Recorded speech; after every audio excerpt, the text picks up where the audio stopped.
So welcome back to Flat Water and Flat Earth. What I'm talking about today is the tides.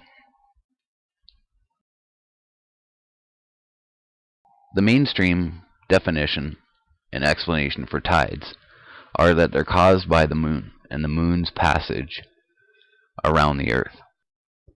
The mainstream model says that the moon is pulling on the water and causing the tides. However, we see that the mainstream model fails miserably in describing and creating the phenomenon of the tides. Their explanation is sorely lacking. What we see is that the time cycle of the moon moving and the tides are absolutely not linked. They are not related whatsoever. And so what we see is that the cycle of the moon moving over the Earth has nothing to do with and is not linked whatsoever with the tides. So, it's puzzled man for thousands of years just what is causing the tides. And I think that with the recent discoveries that have been made and some of the pieces that we've put together here, that we can now come to the conclusion and find the obvious logic in that the tides are made by the in-sucking seas of the North Pole. This is not necessarily the only place that the Earth would intake water to create the tides. What this is linked to is the cosmic breath streams that were discussed in Heaven and Earth. So I'll read from them now. On the non-revolution of the Earth round the Sun, and on the existence of a summer and of a winter cosmic breath stream. From Heaven and Earth by Gabriel Henriette. Copernicus put forward the hypothesis of the revolution of the Earth round the Sun in order to explain the cycle of the seasons. His theory is not very satisfactory, seeing that the Earth is supposed to be at its greatest distance from the Sun in the summer during the hot weather, and at its shortest distance in the winter when the temperature is at its lowest. These unusual conditions, which clearly contradict the laws of nature as regards the effect of heat, are, it is said, due to the angle formed by the rays of the sun as they fall on the Earth's surface. It is also stated that the opposition of the seasons north and south of the equator is due to a tilt of the Earth, first on one side and then on the other, which conveniently occurs at the right moment. Nothing is said, however, of the shifting of the waters of the sea and rivers which this change in the center of gravity and in the position of the Earth would inevitably bring twice a year. It might also be assumed that under those conditions, very high constructions would swerve from the vertical. The American skyscrapers and the Eiffel Tower, for instance, cannot be seen to lean right or left according to the seasons, although this should be a logical and natural consequence of the alternate inclination attributed to the Earth. It must reasonably be said that the circumstances which readily explain in the most extraordinary and unlikely way the cause of the seasons are not credible, especially in view of the fact that Copernicus, when he published his theories on the movement of the Earth in his treatise on the revolution of the celestial spheres in 1543, insisted on their purely hypothetical nature. He said, "The hypothesis of the movement of the Earth is only one which is useful to explain phenomena, but it should not be considered as an absolute truth." It was never his intention, it seems, that his theory should be taken in earnest by his successors. The motion of the Earth in space can be disproved by a comparison between the supposed speed of the Earth and that of the other planets. If we base our considerations on the principle that a body in motion creates an apparent speed equal to its own in bodies it encounters, which is usually demonstrated by the experiment of a moving vehicle such as a train, it is difficult to judge at first sight whether it's the train or what can be seen outside it which is moving away. But one fact is certain, that the two speeds, one of which is real and the other is apparent, are equal. For this reason, if the Earth were in motion, it would create in the planets and constellations an initial apparent speed equal to its own. Consequently, there can be no speed in the heavens lower than that of the Earth, since it represents a basic speed from which the apparent motions would be derived. But as it can be seen, the displacement of the constellations and of the planets, with the exception of Mercury and Venus, is slower than the supposed speed of the Earth, which under the circumstances stated above is a material impossibility. It should, moreover, be considered that the real speeds of the planets have to be added to the apparent motions created by the supposed movement of the Earth, with the result that the planets ought to pass before us like a flash of lightning. The absence of these mathematical circumstances, which surely have no reason to be invisible, ought to be sufficient to prove that the hypothesis of the revolution of the Earth around the Sun, as put forward by Copernicus, has no basis in fact and is not admissible, even if such theory could not be replaced by anything more logical, as it is. An entirely different and more rational explanation of the cycle of the seasons, based on a reasoned investigation of existing conditions, can, however, be given, so that it will no longer be necessary to send the Earth traveling into space to this end. The essential feature of the year is its division into 2 equal periods of 6 months, based first on the predominating length of the days over that of the nights, and vice versa. Conditions which are governed by the varying hours of sunrise and sunset, and secondly, by either high or low height reached by the sun in the heavens at midday. The first cycle, during which the days are longer than the nights and the sun reaches its culminating point of the year, extends from the spring equinox to the autumn equinox, i.e. March 21 to September 22, and the second cycle, during which, inversely, the duration of the nights exceeds that of the days, and the sun descends to its lowest point of the year, extends from the autumn equinox to the spring equinox, i.e. September 23 to March 20. These 2 6-month periods are also characterized by an opposition of temperature. During the first cycle, which corresponds to spring and summer, the heat gradually rises and falls, while during the second cycle, which comprises autumn and winter, it is the intensity of the cold which progressively increases and decreases. It might be said that it is evident that the heat of the summer and the low temperatures of the winter result from either the high or low heat reached by the sun at midday, and also from the alternate predominating length of the days over the nights, although it might not be absolutely certain that the variations of temperature are entirely due to these particular circumstances. To what reason must be attributed the variations which exist in regard to the sun's daily height and the hours at which it rises and sets, which seem to determine the various temperatures of the year? These regular fluctuations must necessarily have an origin, and it might be remarked that no scientific research or speculation has ever been attempted in this direction. The sun has been compared by the ancients to a chariot drawn by steeds and to a boat manned by rowers, meaning by this that it is not self-propelled. Its movement, therefore, is derived from some external power, and in that case it would appear that the variations in the height of the sun and its hours of rising and setting are due to the passage and to the impulsion of 2 regular successive currents, or cosmic breath streams, of 6 months each, i.e. a warm increasing and decreasing breath stream prevailing from the spring equinox to the autumn equinox, followed by a cold, increasing and decreasing breath stream from autumn to spring. And the conclusion is that the impulse of these 2 summer and winter cosmic breaths govern the height of the sun, and that they also have the effect of either advancing or retarding the hours of sunrise and sunset, on which depend their respective lengths of days and nights. So it's interesting to note here that it may not be that the cosmic breath streams are governing the height of the sun, but they may be a function of the height of the sun. It is therefore the arrival and growing intensity of the warm summer breath stream which from March 21 causes the sun to gradually ascend to its culminating point of the year at the June solstice, and the decreasing intensity of the same warm stream which, after the solstice, causes the height of the sun to decline steadily until 22 September, the moment of the equinox, when the cold current sets in. At the same time, the impulse of this warm cosmic stream has the effect of advancing the hour of sunrise and retarding that of sunset, so that the days become longer than the nights. On the other hand, it is the arrival and growing intensity of the cold winter breath stream about the 23rd September which causes the sun to further descend to its lowest point of the year at December solstice, and the decreasing intensity of this cold breath which, after the winter solstice, causes the sun to rise again until 21 March, when the warm breath takes over. At the same time, the cold current has the effect of retarding the hour of sunrise and of advancing the sunset, whereby nights become longer than the days. As it can be seen, these 2 semi-annual cosmic streams or currents, warm and cold, each represent a complete breath comprising a rising phase of inspiration from the equinox to the solstice, and a following phase of expiration from the solstice to the following equinox. And it's these 2 double phases of a duration of 3 months each, controlling the daily height of the sun and the hours of its rising and setting, which causes the 4 seasons. It may be explained that the principle of the existence of cosmic breaths is not new, and that it is to be found in the cosmogonies of the Orient. It has, here in particular, been borrowed from a French translation of Hindu texts in which the movement of the sun was said to respond to the influence of universal streams of breath. The author has adapted this theory to existing circumstances, thus permitting the specific respiratory nature of these cosmic breaths to be discovered.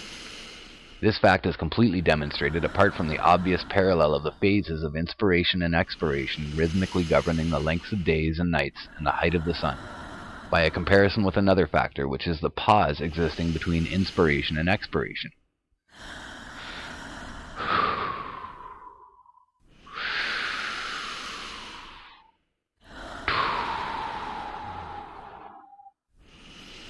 This pause is precisely reproduced by the solstice, which corresponds to the stoppage of the cosmic breath between the two phases. The existence of a breath governing the movement of the sun becomes here manifest, since the height of the latter at midday does not vary during the solstice interval, nor do the hours of its rising and setting. The respective lengths of the day and of the night remain unchanged, the sun rising and setting at the same hours for no less than 5 days. It could be added, as further proof of the existence of a cosmic breath, that the high temperatures of July and August, which are really abnormal, since it should be cooler as they occur when the days become shorter and the height of the sun decreases, that they are due, in fact, as in the function of respiration, the pressure of the breathing out is greater towards the middle of the expiration phase, and consequently the temperature rises. On the other hand, it is observed that the cold becomes more intense in January and February, although the days are growing longer and the decrease in the intensity of the cold breath is causing the sun to rise. This recrudescence of the cold is due to the same reason of pressure increase in the middle of the phase of expiration, and the cosmic breath being cold, it follows that there is a further drop of temperature during this period, from which it can be seen that the pressure of the respective cosmic breath streams is susceptible of warming or cooling in the atmosphere, as the case may be, regardless of the height of the sun. It may be remarked that during the time of the solstices, when the height of the sun at midday is stabilized for a few days, either at its highest or lowest point in the heavens, man, by reflex, follows the cosmic conditions by stopping his working activities and taking a rest in fall.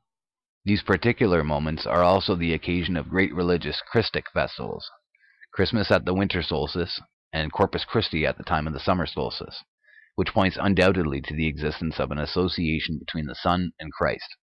This association exists also in the case of the Easter festival of the resurrection of Christ, which in reality celebrates the solar new year. Easter takes place on the Sunday following the new moon, after the spring equinox on March 21, which date marks the beginning of the spring and summer cycle of the sun, when the height of the latter at noon begins to rise over the equator according to the actual astronomical way of reckoning the solar declination. It is also obvious that the opposition of the seasons north and south of the equator result from a corresponding opposition in the circulation of the two breaths round the earth, i.e., when the warm breath is in the northern hemisphere, the cold one is in the other, and vice versa, so that it is simultaneously summer in one part of the world and winter in the other.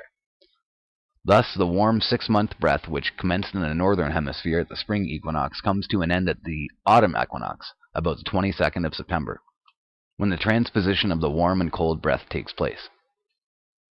The warm breath passes in the southern hemisphere for the spring-summer cycle, and at the same time the cold breath leaving said hemisphere enters ours for the autumn-winter cycle. The respective intensities of the two breaths, both at the end of their expiration phase at the moment, are, thus, equalized, so as to permit their transposition.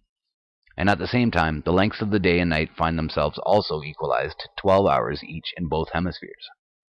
It is also most probable that the atmospheric disturbances which prevail at the time of the equinoxes are due to the mutual replacement of the breaths, and to their passage in a different part of the world.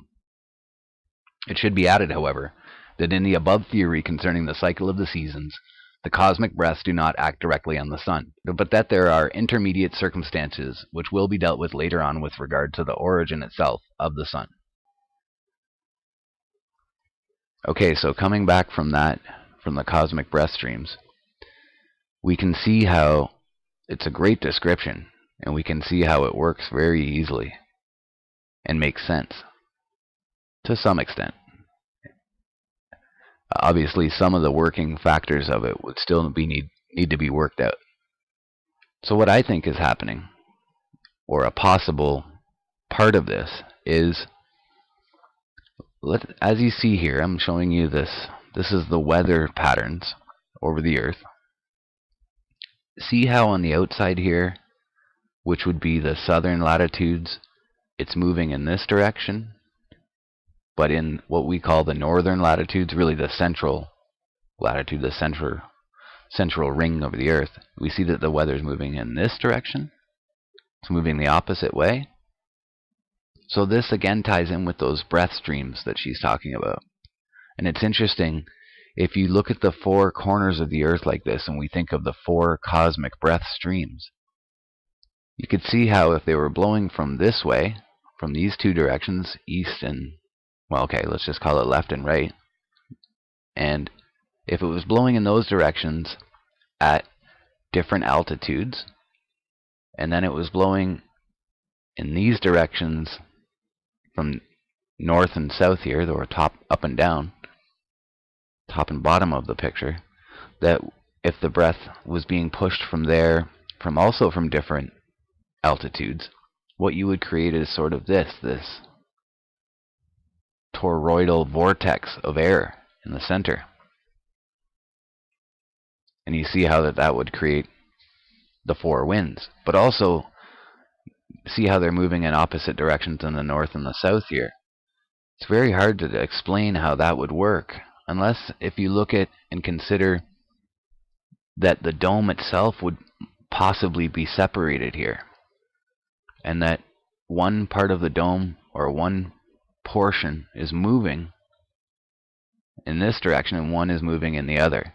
And it would also, if you think about pumps and you think about pneumatics and how to move air, if you have two pieces of glass like that with some sort of a buffer in between them, or an airtight seal in between them, and as you turn it, you would create suction and pressure, which could create the forces of the wind that we're looking at and talking about.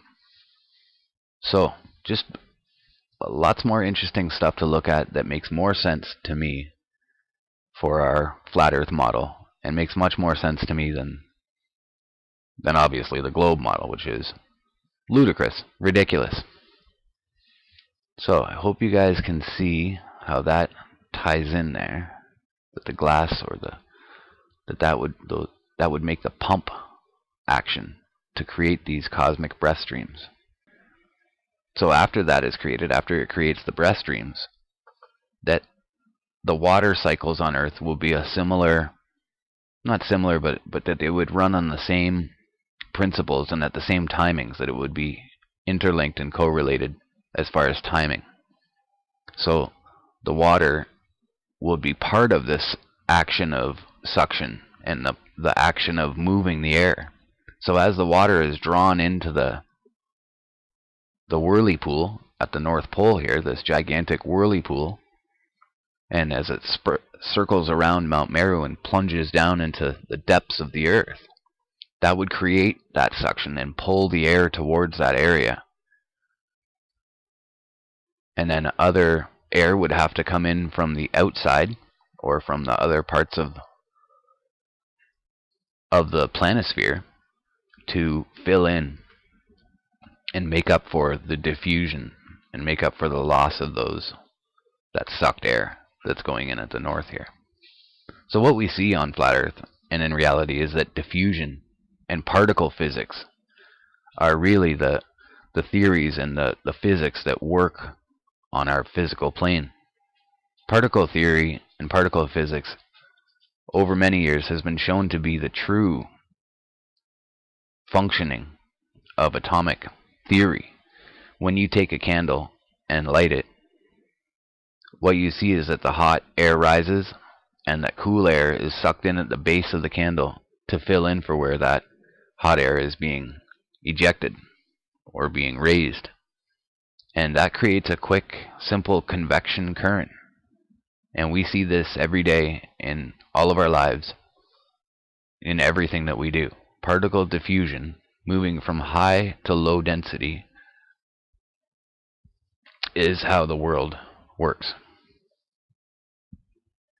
This is how the atmosphere works. This is how things actually work.